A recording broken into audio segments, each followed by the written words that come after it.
Bueno, muy bien.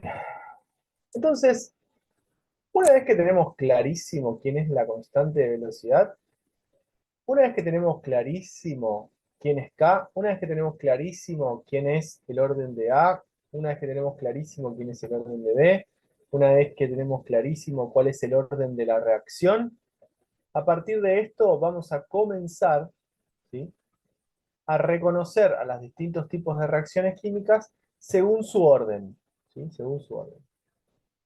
Voy de nuevo con esto porque es importante, ¿sí? Lo vamos a reconocer según su orden. Yo voy a poder tener reacciones de orden cero, reacciones de orden uno, reacciones de orden 2, de orden 3, de orden 4, de orden 5, de orden lo que sea, que tiene que ver con la suma de los exponentes. Pero nosotros vamos a hacer particular hincapié en las cinéticas de orden cero y en las cinéticas de orden uno. Son las que más nos van a interesar.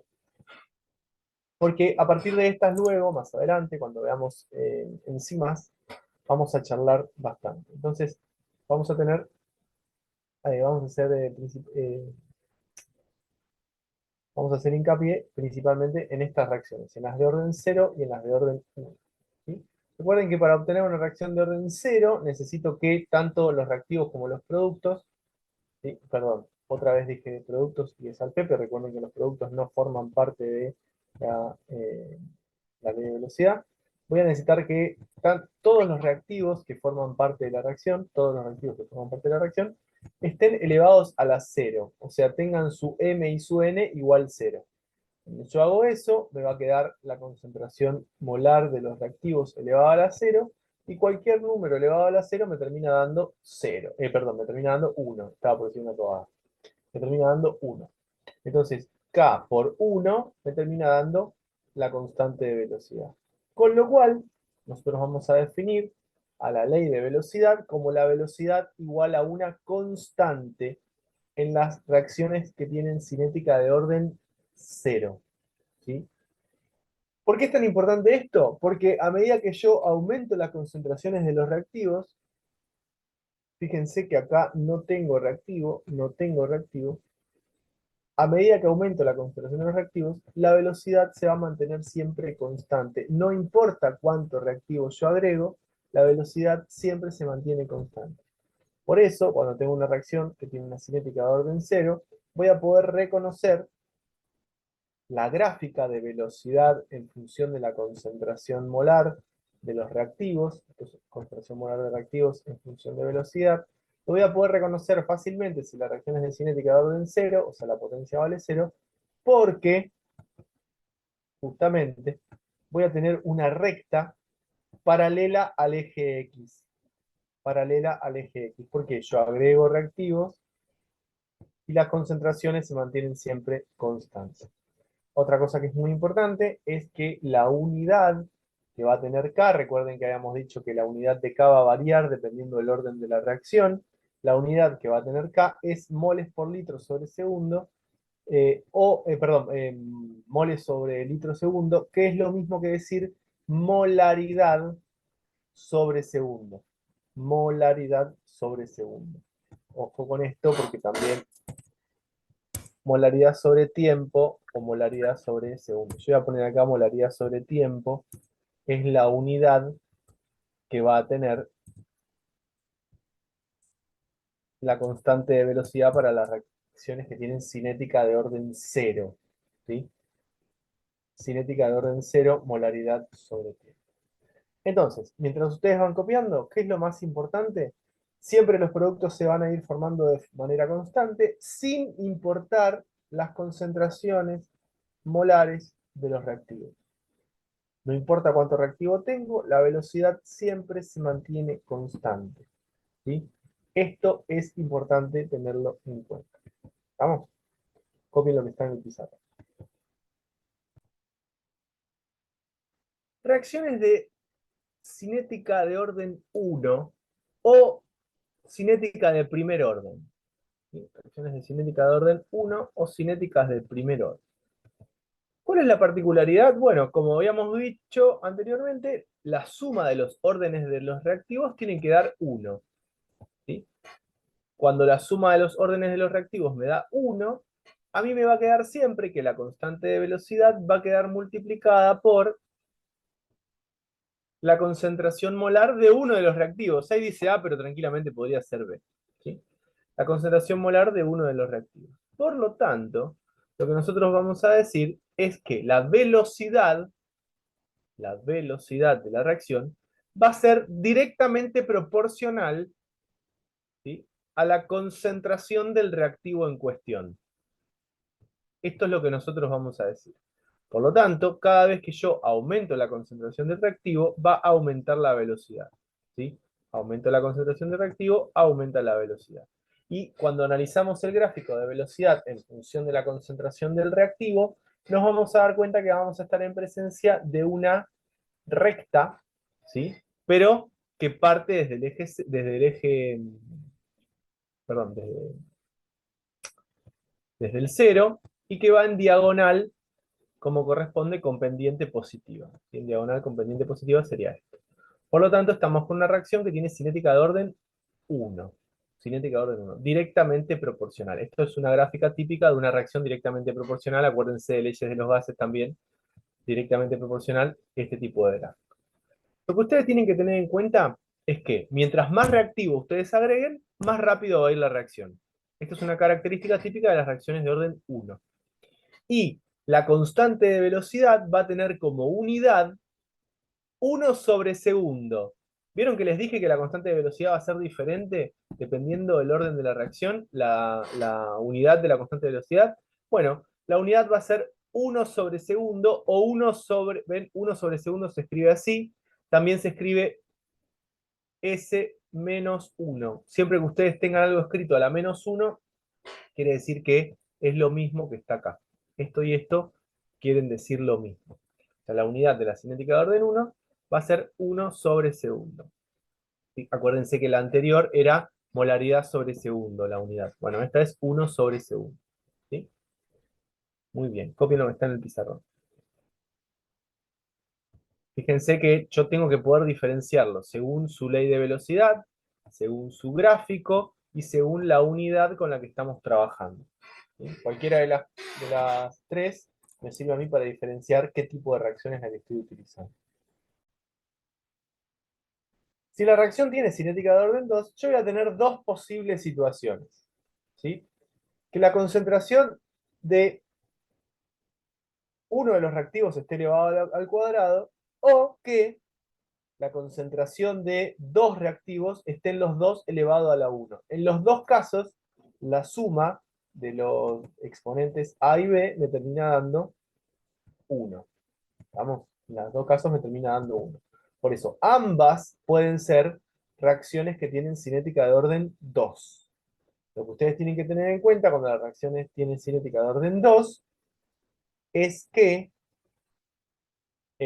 siempre que ustedes agreguen más reactivo, va a aumentar la velocidad de reacción. Siempre que aumenten más reactivos, va a aumentar la velocidad de la reacción. Pero no va a hacerlo de manera lineal, sino que va a hacerlo de manera cuadrática, en este caso que ustedes tienen acá. De manera cuadrática, ¿qué quiere decir? Quiere decir que va a tener una forma como esta. En ese caso que acabo de hacer el circulito, ¿no?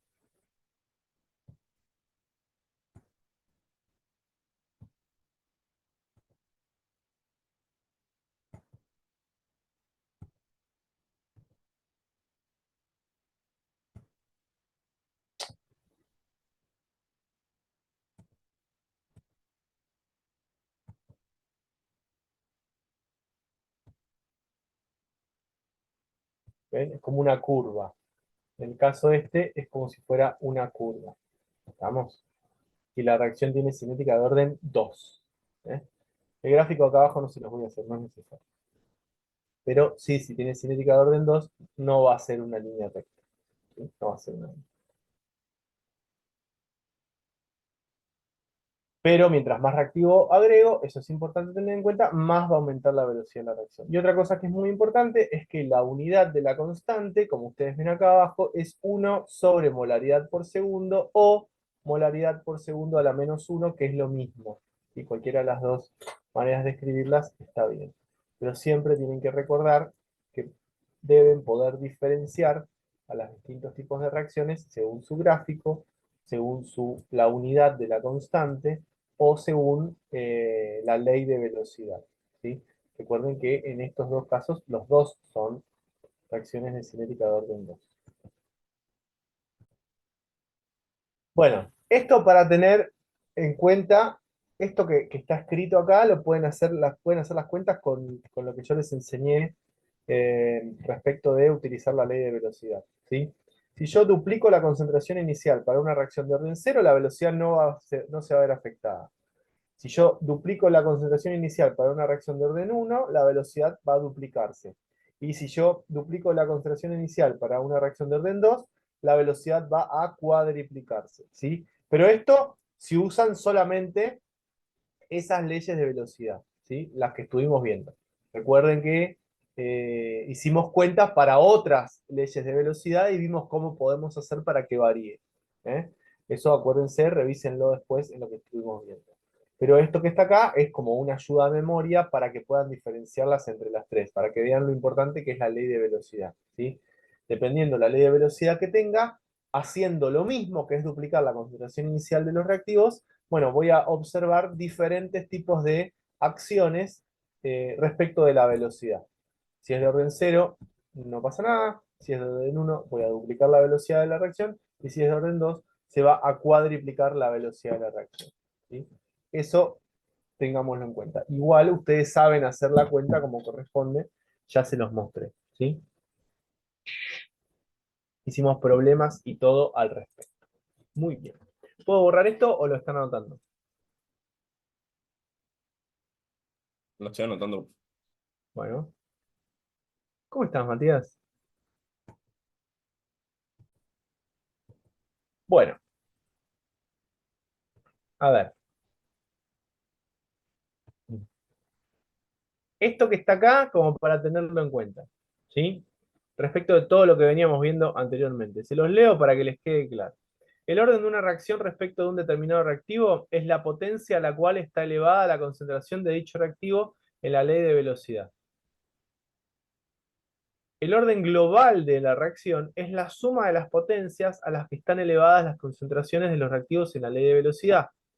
Y la ley de velocidad y el orden de la reacción no se pueden determinar a partir de la estequiometría de la ecuación global de la reacción, deben determinarse experimentalmente. Todas cositas que estuvimos viendo desde que empezamos con cinética. Les saco una captura, pero son todas cosas vistas, así que lo paso. Bueno, ahora todo muy bien lo que tiene que ver con la velocidad de las reacciones químicas. Ya sabemos cómo se obtiene la velocidad de una reacción química. Ya sabemos que necesitamos la ley de velocidad, ya sabemos las características que tiene esa ley de velocidad y ya sabemos cómo podemos hacer para que esa velocidad varíe. Justamente necesito generar un cambio en las concentraciones de los reactivos, por ejemplo, a menos que sea una reacción de orden cero. Eso primero que nada. Pero ahora vamos a empezar a ir un poquito más profundo. Y para poder ir un poquito más profundo, para poder entender bien por qué sucede por qué aumenta o disminuye la velocidad de una reacción química, tenemos que saber por qué suceden las reacciones químicas. ¿Sí? ¿Por qué suceden las reacciones químicas? Y para esto nosotros vamos a analizar lo que se conoce como la teoría de las colisiones. En líneas generales, la teoría de las colisiones lo que dice es lo siguiente. Dice que para que suceda una reacción química, ahora lo vamos a ir charlando mejor, para que suceda una reacción química yo necesito básicamente dos cosas. Y a partir de esas dos cosas, vamos a poder obtener una reacción química determinada. ¿Quiénes son esas dos cosas? Primero, yo necesito, antes que nada, que las moléculas choquen. ¿Sí? Choquen. En realidad son varias cosas, pero vamos a decir dos cosas, porque ahora van a ver en el resumen, son dos cosas. Yo necesito que las moléculas choquen. O sea, si las moléculas no chocan entre sí, no hay forma de que exista una reacción química. O sea, las moléculas no van a reaccionar de la nada. O sea, si yo quiero obtener agua, necesito que el hidrógeno y el oxígeno choquen. No me alcanza con que el hidrógeno esté en una cuadra y el oxígeno esté en otra cuadra. Necesito que choquen. ¿Sí? Lo mismo. Si no existe colisión, no hay reacción química. Eso es lo primero que tenemos que tener. Pero aparte, no solamente necesito que choquen, ¿sí? Necesito que choquen de una manera adecuada, ¿sí? Necesito que choquen de una manera adecuada. Tienen que chocar de una manera adecuada. Pero no solamente tienen que chocar de una manera adecuada, tienen que chocar de una manera adecuada con la energía suficiente para que todos los enlaces químicos que tenían formados se rompan y se vuelvan a formar enlaces nuevos. Si las moléculas chocan de la manera adecuada con la energía adecuada, sucede la reacción química. Si no, no. ¿Sí? ¿Por qué? Porque para que suceda una reacción química yo necesito un reordenamiento de los átomos. O sea, los átomos estaban ordenados de una manera y para tener una sustancia nueva se tienen que ordenar de otra manera diferente. Una vez que yo comprendo esto, la teoría de las colisiones es literalmente, es relativamente fácil. ¿Qué es lo que vamos a hacer ahora? Vamos a analizar bien a qué se llama chocar, a qué se llama chocar de manera adecuada o con la orientación adecuada y a qué se llama energía. ¿Cuál es la energía que tenemos que tener nosotros para poder realizar esa reacción química? A ver, entonces, yo voy a necesitar cierta cantidad de energía, ¿sí? Voy a necesitar cierta cantidad de energía, voy a necesitar una orientación adecuada y eso va a dar lugar a un tercer factor. Fíjense, las moléculas pueden chocar, pero no de la manera adecuada. ¿Sí? Las moléculas pueden chocar, pero no, perdón, esta es la que no es eficaz. Las moléculas pueden chocar, pero no de la manera adecuada. Las moléculas pueden chocar, pero no de la manera adecuada. Ustedes estuvieron viendo en química orgánica, por ejemplo, cuando se formaba un éster. Cuando se forma un éster, ¿cuándo era? Cuando un ácido carboxílico reaccionaba con un alcohol. Pero para que se forme la reacción necesito que el grupo carboxilo reaccione con el grupo alcohol. Si la molécula choca la cadena carbonada con la cadena carbonada, la formación del éster no se va a dar a cabo. Yo necesito que choque el grupo alcohol con el grupo carboxilo. Entonces, los choques tienen que ser, ¿sí?, con orientación adecuada. ¿Sí? Si no, no importa cuánta energía yo le dé a la reacción no va a suceder. Una vez que yo choco de la manera adecuada, tengo que chocar con lo que se conoce como energía de activación. La energía de activación es la energía mínima necesaria para iniciar una reacción química. Ahora lo van a escribir la definición, no se preocupen. Entonces, yo tengo que chocar de manera con la orientación adecuada, tengo que chocar con la orientación adecuada, con la energía de activación adecuada. Esto va a terminar dando lugar a una reacción química. ¿Por qué? Si yo tengo la orientación adecuada con la energía adecuada, que se llama energía de activación, mi choque se convierte en algo que se llama choque efectivo o choque eficaz. Choque efectivo o choque eficaz. Ese choque efectivo o choque eficaz es necesario para que suceda la reacción química. Una vez que sucede el choque efectivo o choque eficaz, todas las uniones químicas que tenían formadas las sustancias por separado se rompen, todas. Y se comienzan a formar las nuevas uniones químicas para dar las sustancias nuevas. En ese momento, en el choque eficaz, o sea, en la orientación adecuada con la energía adecuada, que es la energía de activación, se forma un complejo activado. El complejo activado es un estado de transición, va de nuevo, donde todos los enlaces químicos formados se rompen y comienzan a formarse los nuevos. Ese estado de transición es el estado de máxima energía, hay muchísima energía acumulada ahí. Una vez que se formó eso, la reacción química va a suceder. ¿Sí? Yo ya me aseguro que la reacción química sucede. Gráficamente se ve de la siguiente manera. Yo parto de los reactivos,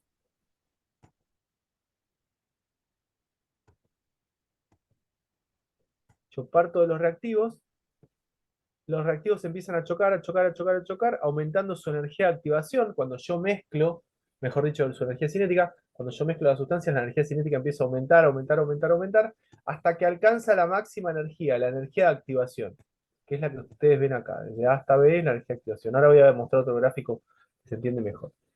Esto llega a un máximo de energía. En este pico máximo de energía se forma el complejo activado. Una vez que se forma el complejo activado, la energía cae bruscamente y obtengo los productos. voy a mostrar en otro gráfico. Fíjense. ¿Qué es la energía de activación? Vamos a anotar algunas cositas. No se preocupen por el dibujo anterior porque ahora les voy a mostrar otro parecido. ¿Qué es la energía de activación? Es la energía mínima necesaria para que suceda una reacción química. ¿Sí? Algo que es muy importante es que alcanzar la energía de activación es lo que hace que las moléculas puedan o no convertirse en productos. Por lo tanto, mientras más tardo en alcanzar la energía de activación, el valor de la energía de activación, más lenta va a ser la reacción. ¿Sí? Eso es un concepto muy importante que tienen que tener en cuenta. La energía de activación es la que me ayuda a mí a determinar si la reacción va a ser más lenta o más rápida. Y después tenemos el valor del complejo activado. ¿Quién es el complejo activado? Es la especie formada, ¿sí? Cuando chocan los reactivos, pero todas las uniones químicas que estaban formadas se rompen y comienzan a formarse las nuevas. ¿Sí? Se lo conoce como un estado de transición. Estas dos definiciones que ustedes ven acá, las copian. Ponen teoría de las colisiones, importante, y copian estas dos definiciones que están acá. Entonces, cuando hablamos de la teoría de las colisiones, yo tengo dos posibles choques. ¿Sí? Choque orientación adecuada y orientación no adecuada. ¿Sí? La orientación adecuada es aquella que permite que suceda la reacción química. Yo no puedo hacer que la reacción, que la sustancia se forme, la nueva sustancia se forme, si las moléculas chocan de cualquier manera.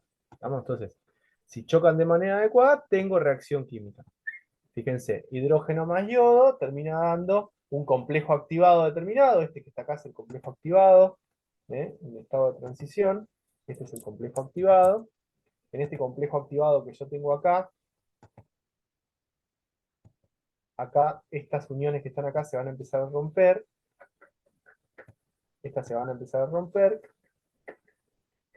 Y estas de acá se van a empezar a formar. ¿Ven? Tengo uniones que se empiezan a formar y uniones que se empiezan a romper.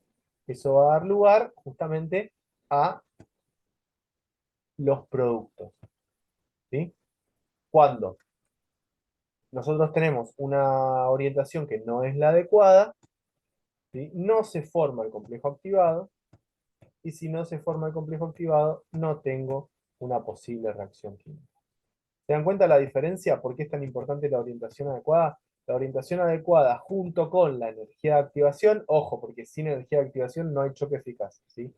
Yo necesito el choque eficaz o efectivo teniendo la orientación adecuada y la energía de activación para poder obtener como corresponde los distintos tipos de productos. ¿Sí?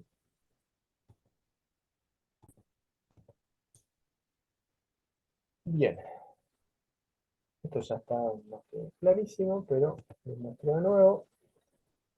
Perdonen que sea tan insistente con esto, pero lo vamos a usar no solo ahora, sino que después también lo vamos a ver en el cine. Colisión eficaz, ¿sí? Tengo el choque de las dos reacciones, formación del complejo activado.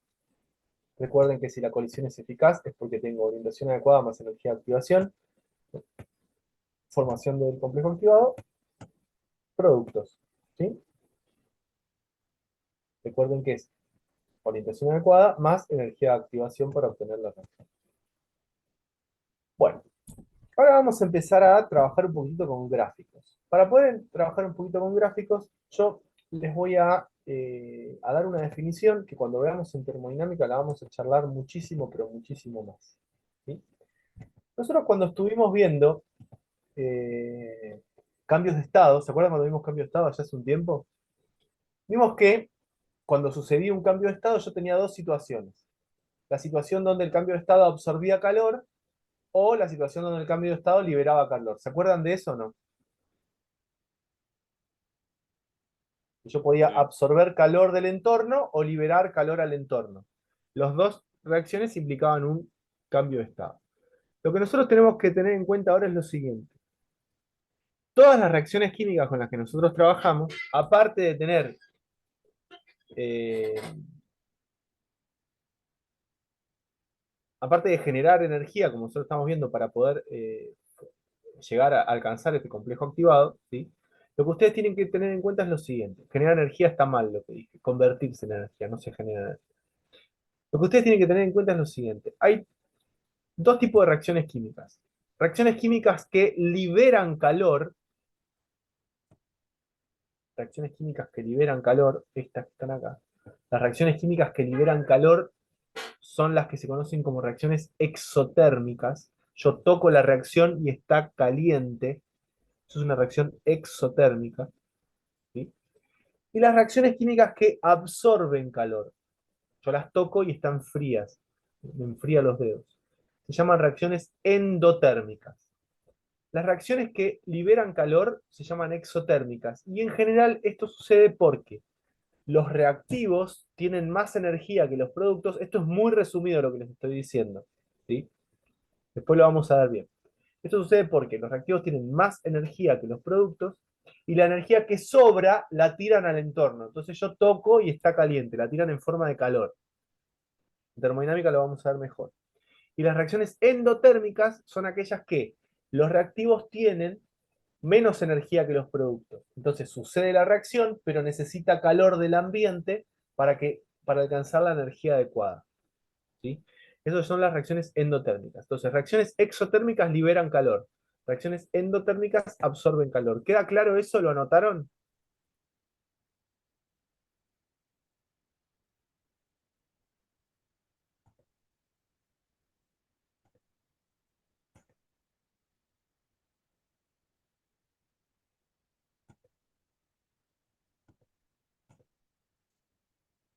Bueno, ¿por qué hablamos de esto?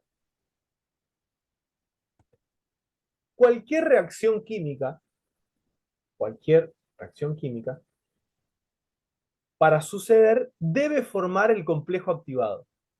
¿Sí? Si no se forma el complejo activado, no voy a tener ningún tipo de reacción química. O sea, tengo que alcanzar el estado de transición que implica la formación del complejo activado. Cuando yo inicio una reacción química, agrego los reactivos, ¿sí? Agrego los reactivos comienzan a chocar entre sí, chocan, chocan, chocan, chocan, chocan, y ese choque hace que cada vez tengan mayor energía cinética.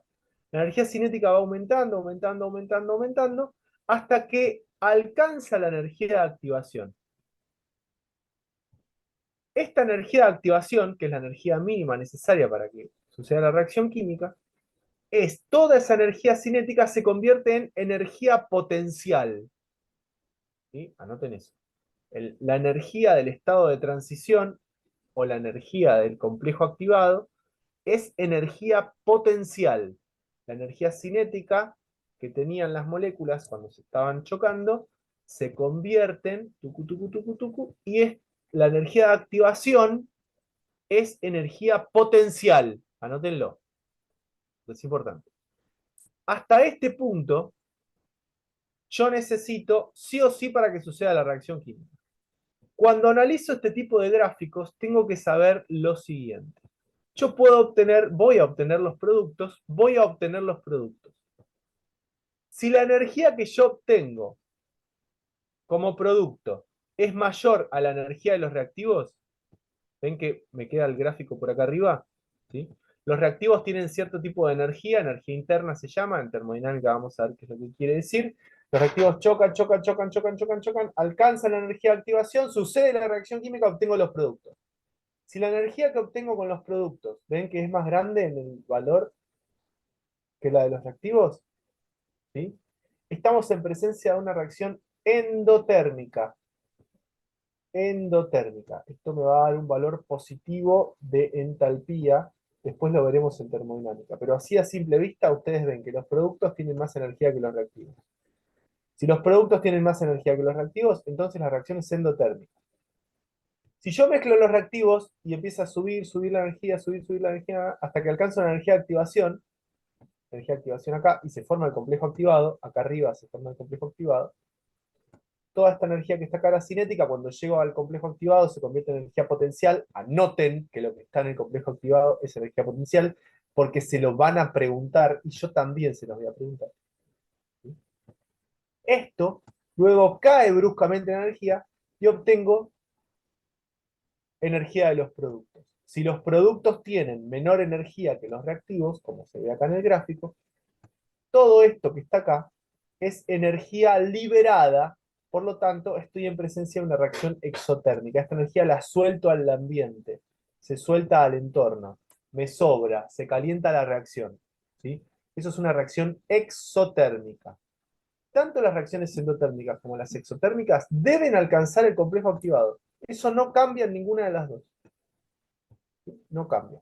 Siempre tengo que alcanzar el complejo activado. Eso es un concepto muy importante. Alcanzo la energía de activación, se forma el complejo activado, luego de eso obtendré los productos. Los productos pueden tener mayor o menor energía que los reactivos. Si los productos tienen mayor energía que los reactivos, estoy en presencia de una reacción endotérmica. Y si los reactivos tienen mayor energía que los productos, estoy en presencia de una reacción exotérmica. Libero energía, absorbo energía. Esto para relacionarlo con lo que veníamos viendo hace un ratito. ¿Sí? Copien estos dos gráficos porque son muy importantes. Entonces, recordemos que cuando hablábamos de cinética, una de las cosas que más nos interesaba era la velocidad de las reacciones químicas. ¿Sí? Cómo alcanzábamos esa velocidad, qué es lo que nos hace llegar. Y una de las cosas que yo les dije recién es que el valor de energía de activación era sumamente importante porque mientras más grande es la energía de activación, mientras más grande es la energía de activación, ¿sí? Más lenta va a ser una reacción química. O sea, mientras más grande es la energía de activación, más lenta va a ser una reacción química. Ojo con eso, porque lo vamos a tener que usar bastante, bastante. Hoy no les voy a dar ejercicios de eso, pero sí la clase que viene cuando empecemos. A mayor,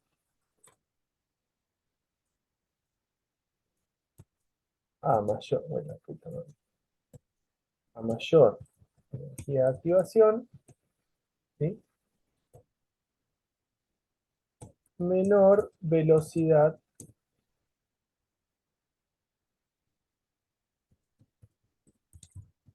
de reacción. ¿Sí? Mientras más grande la energía de activación, menor va a ser la velocidad de reacción. Esto que está acá, ustedes se lo van a anotar y se lo van a grabar en sus cerebros. ¿Sí? Recuerden, a mayor energía de activación, menor velocidad de reacción. ¿Sí? O sea, mientras más me cuesta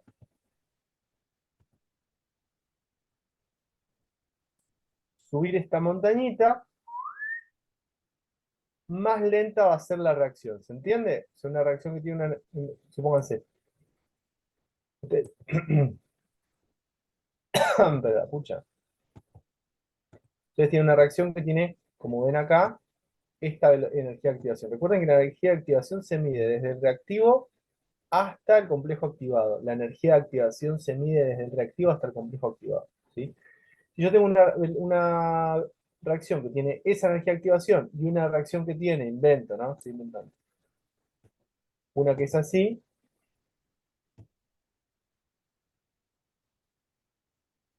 ¿cuál va a ser más rápida?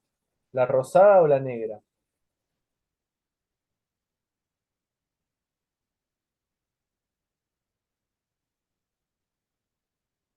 ¿Qué les La parece a rosada. ustedes?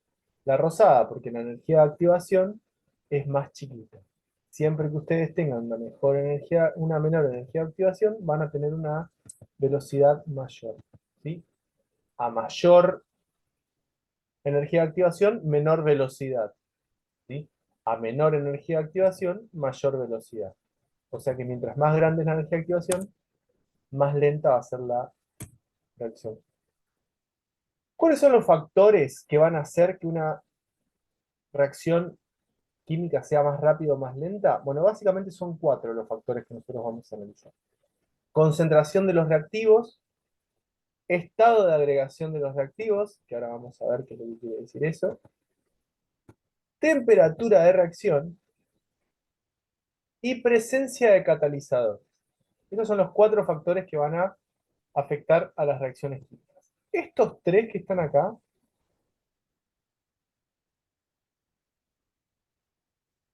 no cambian la energía de activación. Lo voy a anotar esto. ¿sí? Para que les quede clarísimo. Estos tres que están acá no cambian la energía de activación. ¿Sí?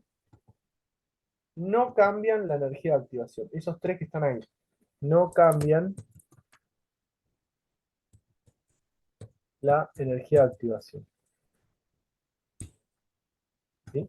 Pero la presencia de catalizadores cambia la energía de activación. Ojo con esto porque es un factor muy importante a tener en cuenta. Los tres primeros van a cambiar la velocidad de la reacción, la van a afectar, la pueden acelerar o disminuir. Son factores que pueden aumentar o disminuir la velocidad de la reacción, pero sin cambiar la energía de activación. En cambio, agregando un catalizador, que ya voy a explicar lo que es, seguramente la clase que viene no está, agregando un catalizador, vamos a poder determinar, ¿sí?, un cambio en la energía de activación. ¿Estamos? Pongan de título, factores que afectan a la velocidad de la reacción y copian estos cuatro. Ahora vamos a ir analizando uno por uno.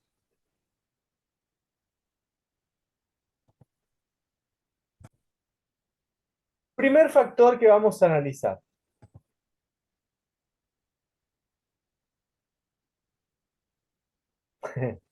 Sí, es un capo el chico ese que tiene ese canal de YouTube. Bueno, primer factor que vamos a analizar. Ven que son cuatro.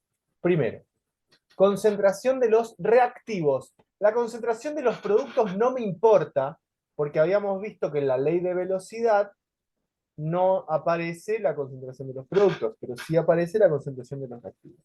Y lo que nosotros estuvimos viendo anteriormente con los problemitas que estuvimos practicando es algo muy simple. Mientras mayor es la concentración de los reactivos, mayor va a ser la velocidad de la reacción. ¿Sí? ¿Y por qué sucede esto? Mientras mayor es la concentración de los reactivos, tengo mayor probabilidad de que pase ¿qué cosa?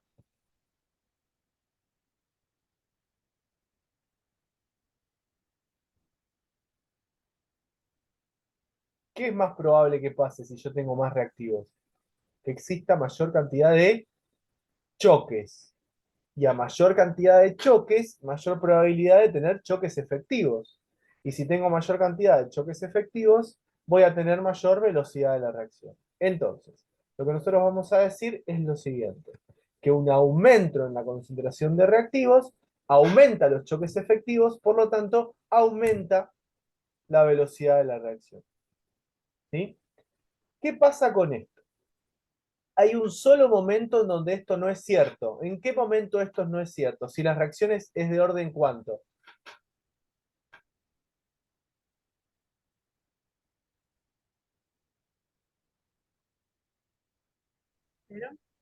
Si la reacción es de orden cero, esto no es cierto. Es en el único momento donde eso no se cumple. Si yo tengo una reacción de orden cero, ¿sí? Si no, se cumple todo el tiempo. ¿Estamos? Todo el tiempo. Entonces, copien lo que está en el pizarrón. Concentración de reactivos. A mayor concentración de reactivos, ¿sí?, mayor velocidad de reacción. Si a mí me dicen que B1 es menor que B2, ¿cuál de los dos es B1 y cuál es B2?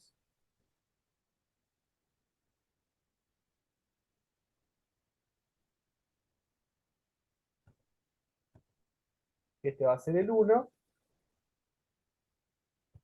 y este va a ser la velocidad de 2 va a ser mayor que la velocidad de 1. ¿Por qué? Porque tiene mayor concentración de reactivos.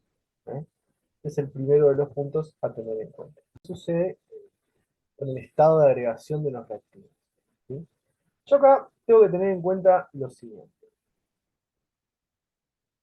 Más allá del estado de agregación, o sea que sean sólido, líquido o gaseoso de las sustancias, eso es importante, pero sobre todas las cosas, lo que es más importante es entender que las reacciones las puedo dividir en reacciones y mezclas homogéneas y heterogéneas. Cuando las mezclas son homogéneas entre los reactivos, cuando las mezclas entre los reactivos son homogéneas, voy a tener una mayor velocidad de la reacción. Si yo tengo una reacción que es homogénea versus una reacción que es heterogénea, aquella que es homogénea va a tener mayor velocidad de la reacción. Eso es lo primero que tengo que tener en cuenta. ¿Sí? Mientras más homogénea es la reacción, mayor va a ser la velocidad de la reacción. Y otra cosa que tengo que tener en cuenta es que en el caso de que las reacciones sean heterogéneas, por ejemplo, un sólido y un líquido, por ejemplo, un gas y un sólido, ¿sí? Que las reacciones sean heterogéneas, lo que tienen que tener en cuenta es que mientras menor es el tamaño de la partícula, más rápida va a ser la reacción. ¿Sí? A ver, entre las mezclas, las homogéneas van a ser más rápidas que las heterogéneas. ¿Eso queda claro?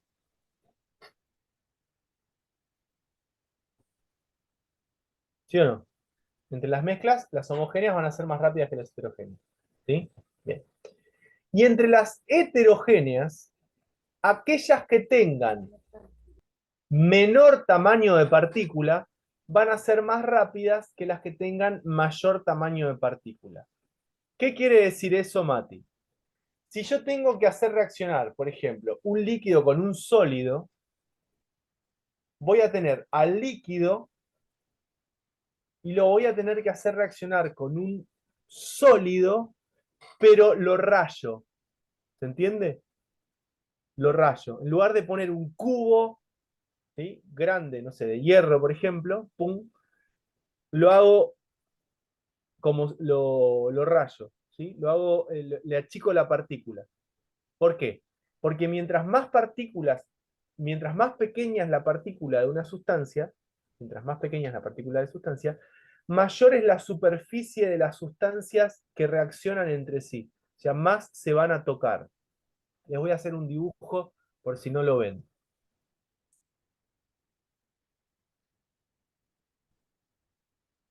Fíjense.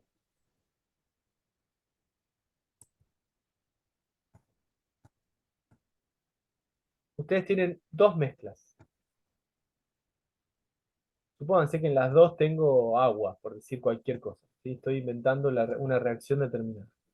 En las dos tengo agua. Y la quiero hacer reaccionar con hierro.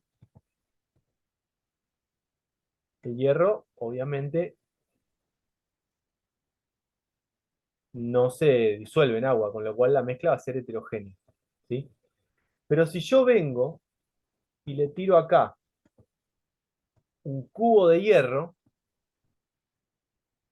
va a reaccionar más lento que si yo al hierro lo corto chiquitito.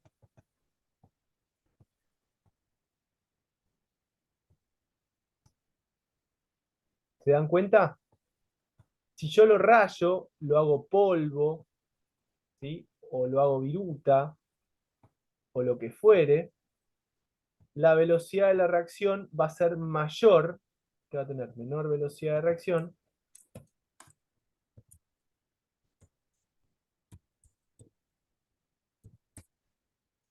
y este va a tener mayor velocidad de reacción.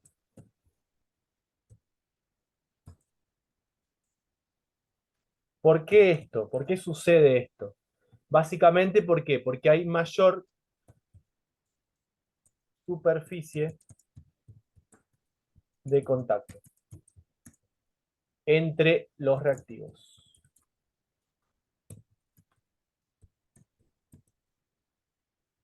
¿Sí?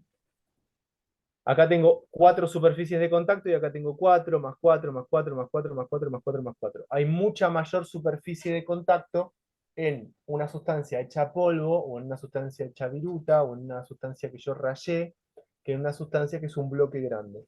Esto es como cuando quieren hacer el jugo para el tereré, ¿vieron? Que agarran y se compran uno medio trucho, que les abren el sobre así y en lugar de ser polvito es un bloque que lo tiran y lo revuelven con la cuchara y le aprietan la cuchara y le pegan con la cuchara y tarda un montón en disolverse y se compran uno nuevo o de mejor marca que abren así, es polvito, lo tiran y enseguida se hace el jugo. ¿Se dan cuenta de lo que digo? Mientras mayor es la superficie de contacto, o sea, mientras más pequeñas son las partículas que reaccionan, más rápida va a ser la velocidad de la reacción. Entonces nos va a quedar así, miren. Entre mezclas homogéneas y heterogéneas, entre mezclas homogéneas y heterogéneas, las homogéneas reaccionan más rápido que las heterogéneas. ¿Eso queda claro?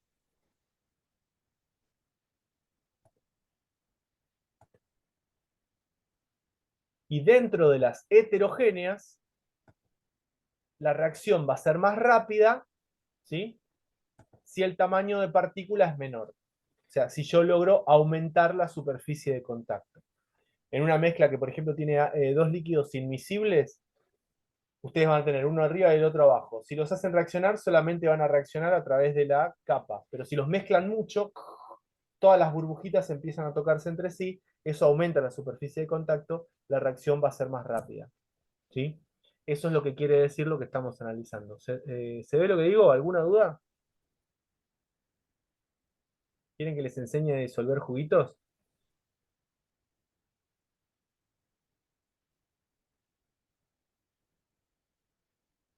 No, Mati, no hay dudas. Bien. Ya saben ahora cómo disolver mejor el jugo. Si ven a un paquete que está agregándole un pedazo grande de jugo, bueno, díganle vos sos un paquete y achican los pedacitos. La otra también, si quieren que el hielo les dure más tiempo, el bloque de hielo tiene que ser grande, no chiquito. ¿Sí? Si los hielos son chiquitos, se enfría más rápido, pero claramente dura menos tiempo el hielo que si el bloque es grande. Otro dato. ¿Esto que está acá lo habían copiado, chicos, chicas?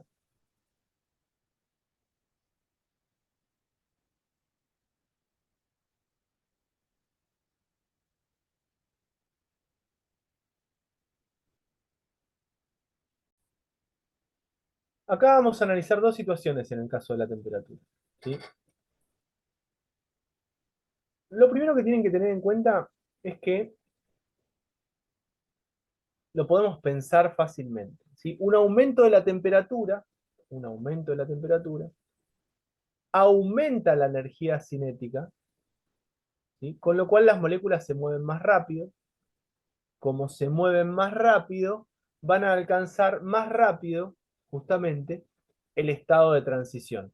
¿Sí? A mayor temperatura, mayor energía cinética, las moléculas se mueven más rápido, alcanzan más rápido el estado de transición. O sea, alcanzan más rápido el valor de la energía de activación. ¿Me siguen lo que digo o no? No va a cambiar. Yo me muevo más rápido, alcanzo más rápido la energía de activación. Eso es lo primero que tienen que tener en cuenta. ¿Ven? Cuando un aumento de la temperatura se observa un aumento de la velocidad de la reacción. Esto es debido a que un mayor número de moléculas alcanza el estado activado. Perdón. En consecuencia, aumenta la energía interna de las moléculas y aumenta el número de colisiones efectivas. O sea, tengo mayor cantidad de choques por unidad de tiempo, aumenta la velocidad de la reacción. ¿Sí? Entonces, eso es lo primero que tienen que tener en cuenta. Vamos a anotar acá. A mayor temperatura, para simplificar, a mayor temperatura, mayor velocidad de reacción. Esto es lo primero que vamos a notar. ¿Sí? Aparte, vamos a notar algo que es un poco matemático. ¿Sí? ¿Se acuerdan que yo les había dicho que K, la constante de velocidad, solamente variaba por la energía de activación y por... ¿Quién más? Por el cambio de energía de activación y por la temperatura. ¿Se acuerdan de eso? No, lo vimos. Menos energía de activación dividido R por T. O sea, si yo aumento el valor de la temperatura, esta fórmula cambia y aumenta el valor de K. ¿Sí? Entonces lo que vamos a decir es lo siguiente. Analizando esa formulita, a mayor temperatura, mayor valor de K. ¿Sí? Esto también es cierto. ¿Sí? Esto también es cierto. Recuerden que A es la constante de Rey. No es un número. Entonces, a mayor temperatura, mayor valor de K. Por lo tanto, yo voy a decir que un aumento de la temperatura genera un aumento en la cantidad de choques, eso genera un aumento en el valor de aumenta la energía cinética, aumenta la cantidad de choques, alcanzo más rápido el estado activado, la velocidad va a ser mayor. Pero aparte, yo voy a decir que si aumento la temperatura, también aumenta el valor de K.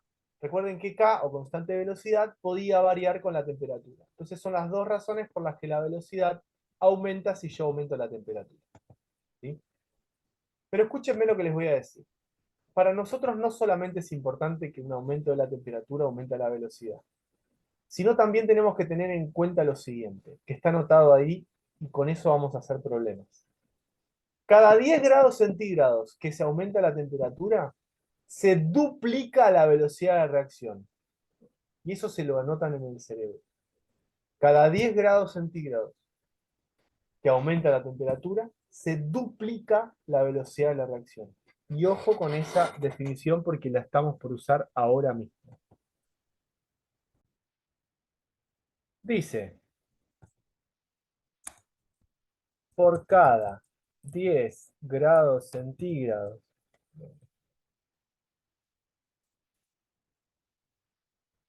que aumenta la temperatura, se duplica la velocidad de reacción. Esto dije que se lo tienen que grabar en el cerebro. Por cada 10 grados centígrados que aumenta la temperatura, se duplica la velocidad de la reacción. ¿Sí? O sea que si yo tengo algo que está, una reacción determinada, sucede a 25 grados centígrados en 15 minutos.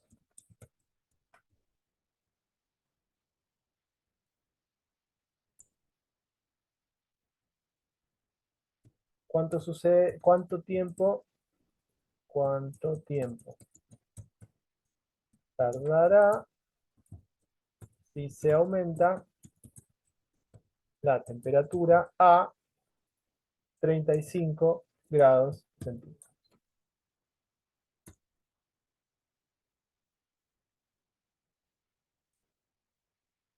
Dice, una reacción determinada sucede a 25 grados centígrados en 15 minutos.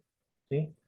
¿Cuánto tiempo tardará si se aumenta la temperatura a 35 grados centígrados? Yo sé que, vamos a escribir acá, a 15 grados centígrados, ¿sí? Y a 25 grados centígrados. 25 grados centígrados.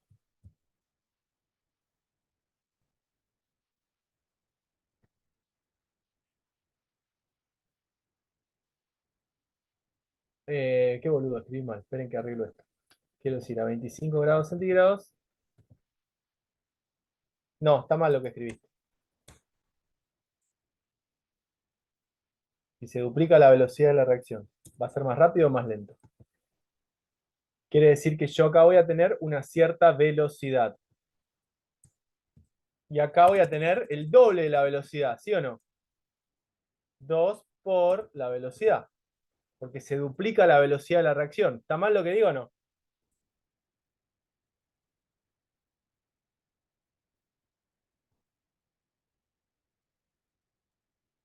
Pregunto, ¿está mal lo que digo o no? Dice Está que bien.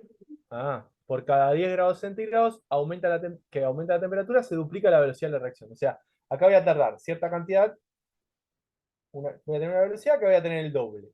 Entonces yo acá voy a tardar cierta cantidad de tiempo, y acá ¿cuánto voy a ocupar? El doble sería 30 minutos. El doble voy a tener. Yo estoy hablando de tiempo, no de velocidad. No, sería menos tiempo, la mitad del tiempo. Sería la mitad del tiempo. Va a ser la cantidad de tiempo dividido 2. ¿Sí? Porque es la mitad del tiempo. Vos vas más rápido, ¿cómo vas a tardar más tiempo? Les pregunto algo, si ustedes van desde acá hasta, no sé, Corrientes, y tardan 1 hora a 50 kilómetros por hora, tardan 1 hora. Si van a 100 kilómetros por hora, ¿van a tardar más tiempo o menos tiempo? Menos tiempo, 20 minutos, 25. Mientras más rápido vas, menos tiempo tardás. ¿Sí? Si a mí me dicen que se duplica la velocidad de la reacción, entonces voy a tardar el tiempo que a mí me dicen dividido 2, porque se duplicó la velocidad de la reacción.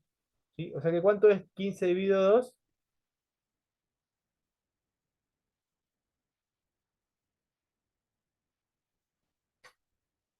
7,5. 7,5 minutos. Eso es lo que voy a tardar. ¿Sí? Cada 10 grados centígrados aumenta la velocidad. Copien lo que acabo de escribir como ejemplo, porque ahora lo vamos a complicar un poquito.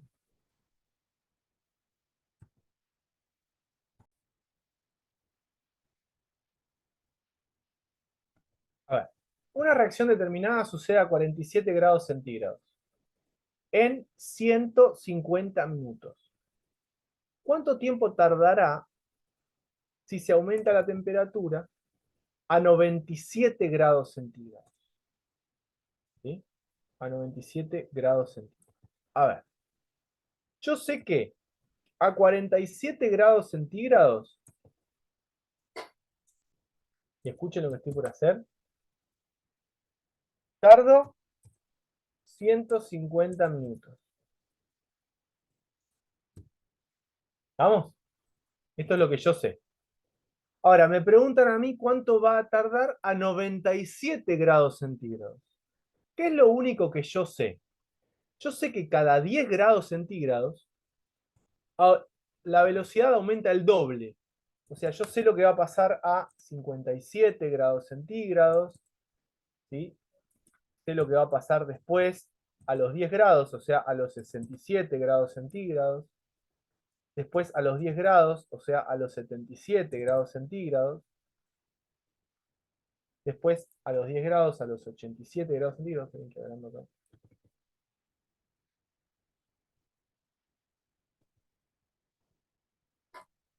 A los 87 grados centígrados. Y finalmente, lo que va a pasar a los 97 grados centígrados. ¿Sí? Me preguntan a mí qué va a pasar a los 97. Yo sé que, ¿qué le pasa a la velocidad si voy desde 47 hasta 57? Se duplica. Se Se duplica. duplica, bien. Y si voy desde 57 hasta 67, ¿qué le pasa? Desde acá hasta acá, desde 57 hasta 67. También se duplica. También se duplica. Y desde 67 hasta 77,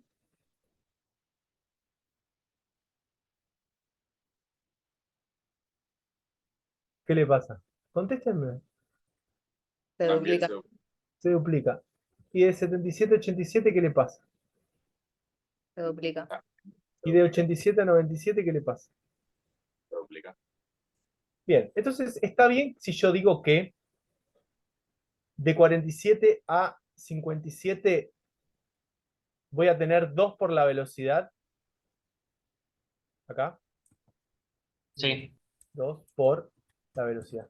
Y acá voy a tener, escuchen, el doble de eso. O sea que acá voy a tener 2 por 2 por la velocidad. Y acá se duplicó. O sea que acá voy a tener 2 por 2 por 2 por la velocidad.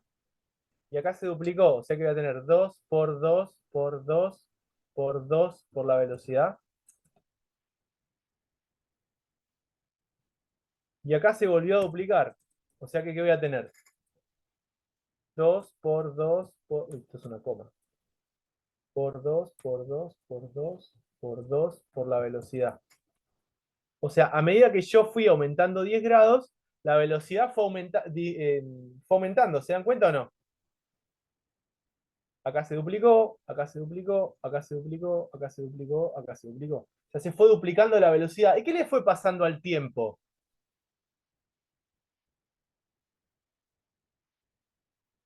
Desde acá hasta acá, ¿qué le pasó al tiempo? Disminuyó. ¿Cuánto? La mitad. La mitad. Muy bien. ¿Y desde acá hasta acá qué le pasó al tiempo?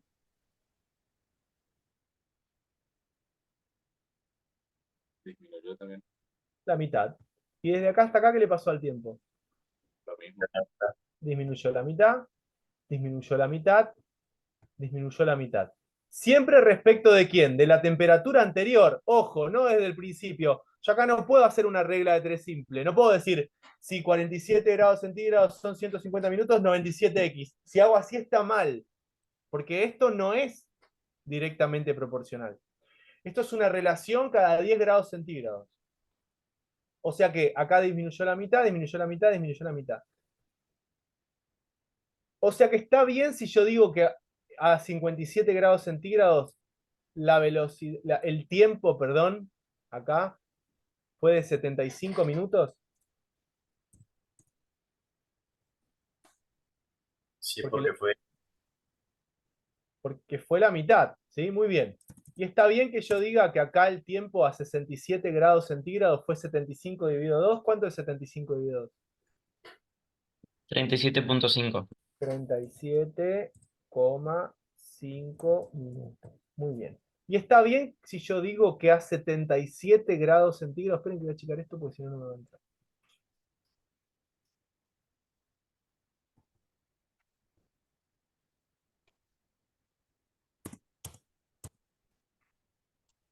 Está bien si yo digo que a 77 grados centígrados el tiempo va a ser 37,5 dividido 2. ¿Cuánto les da?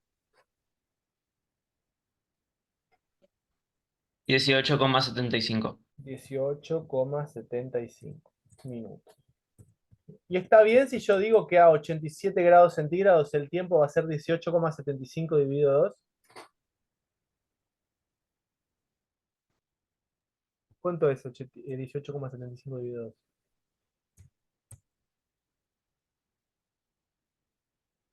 9,375. 375 minutos. Y yo de 87 a 97, ¿qué tiempo tengo? La mitad. ¿Cuánto es? 4,6875. 0,7 vamos a poner.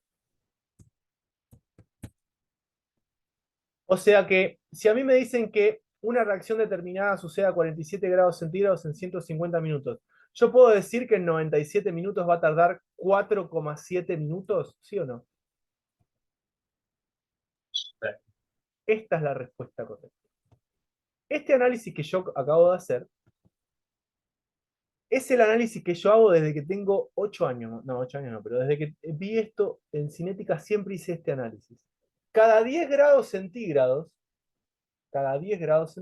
ustedes pueden dividir por 2 al tiempo y les va a terminar dando el tiempo de reacción. En el caso de la velocidad, si se los preguntaran, cada 10 grados centígrados la deben multiplicar por 2. ¿Sí? Y ahí les va a terminar dando el resultado. Si ustedes no quieren hacer esto, hay una fórmula para resolver esto y es la siguiente. Se las voy a escribir acá por si no quieren hacer el análisis que yo acabo de hacer. Y es la siguiente. El tiempo de reacción, vamos a ver.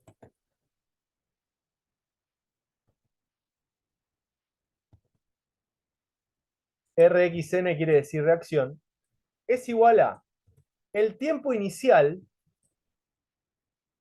de 0, el tiempo inicial, en este caso sería 47, dividido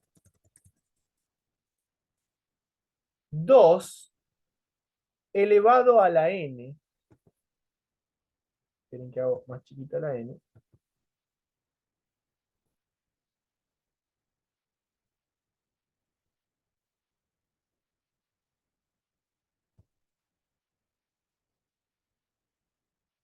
donde n es la cantidad de veces que se aumentó 10 grados centígrados. Así es fácil. ¿Qué quiere decir eso? Supónganse que yo en lugar de hacer el análisis que acabo de hacer acá, tiqui, tiqui, tiqui, tiqui, tiqui, quiero hacer directamente la fórmula. Digo, bueno, ¿cuál es el tiempo inicial? La temperatura inicial, no el tiempo inicial. No, dije bien, perdón, el tiempo. Vamos a poner acá, que está acá, es tiempo de reacción.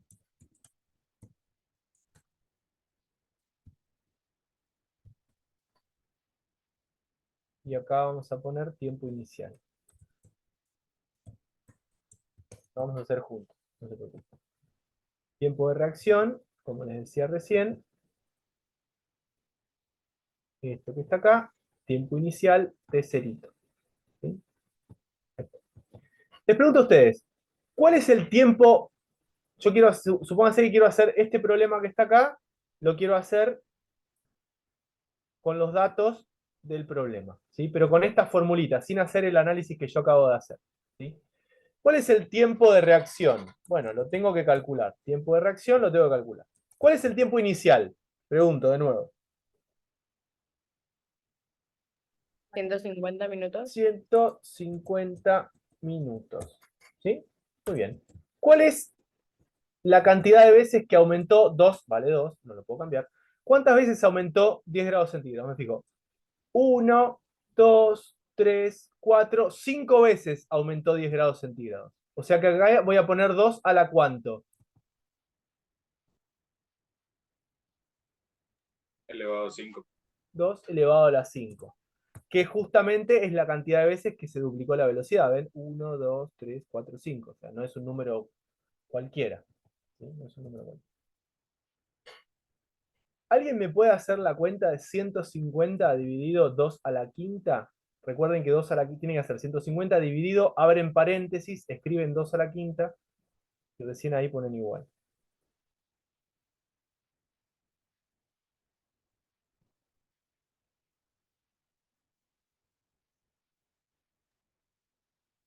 ¿Cuánto da ese número?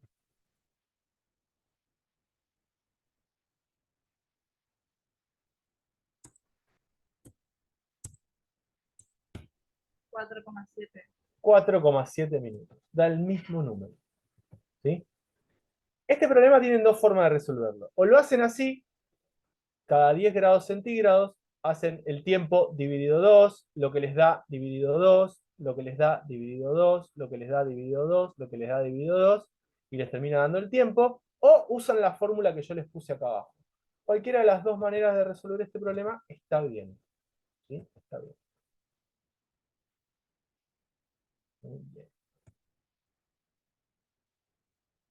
A ver, copien lo que está en el pizarrón. Todo. Y vamos a hacer un problema más. Vamos a hacer un problema nuevo. Dice, una reacción determinada sucede a 22 grados centígrados en 10 minutos. ¿Cuánto tiempo tardará si se aumenta la temperatura a 42 grados centígrados? A ver si la pueden hacer. Les dejo a ustedes. Si yo lo hago directamente, tengo 22 a 32 una vez, de 32 a 42 dos veces. ¿Sí? Si quiero hacer la fórmula, pongo entonces temperatura de reacción es igual a temperatura inicial, que en este caso es 22, tiempo inicial, perdón, no temperatura, es tiempo de reacción, es igual a el tiempo inicial, que es 10 minutos, dividido 2 elevado a la cantidad de veces que aumentó, que es ¿cuánto? 2. ¿Sí? 2 a la 2. Cuando hago la cuenta me queda 10 dividido 4, porque 2 al cuadrado es 4. Esto me termina dando 2,5 minutos. ¿Sí? Y si lo quiero hacer de la otra manera, tengo de acá a acá es dividido 2, dividido 2, y de acá a acá es dividido 2. O sea que acá me va a terminar dando, recuerden que es 10 minutos, dividido 2 me da 5 minutos, y dividido 2 me da 2,5 minutos. O sea que el tiempo final es 2,5 minutos. Si les llegan a preguntar la velocidad en lugar del tiempo, cuántas veces aumenta o disminuye la velocidad en lugar del tiempo, hacen esta cuenta y esto es lo que les termina dando la velocidad. Esto es la velocidad. ¿Cuánto aumenta o disminuye? En este caso sería 4 veces. Esto es lo que varía la velocidad. Varía la velocidad. El numerito que está ahí abajo. ¿Sí? Varía la velocidad, 2 al cuadrado serían 4 veces en este caso. Pero son las dos preguntas que le pueden hacer. Pero el tiempo es más difícil de calcular. ¿Sí? El tiempo lo calculan o haciendo dividido 2, dividido 2, dividido 2, dividido 2, o usando la fórmula, como ustedes quieran. ¿Sí? Las dos formas funcionan. Y el 2 elevado a la n es la cantidad de veces que aumenta la velocidad. Digo que varía la velocidad. Copien los que no copiaron.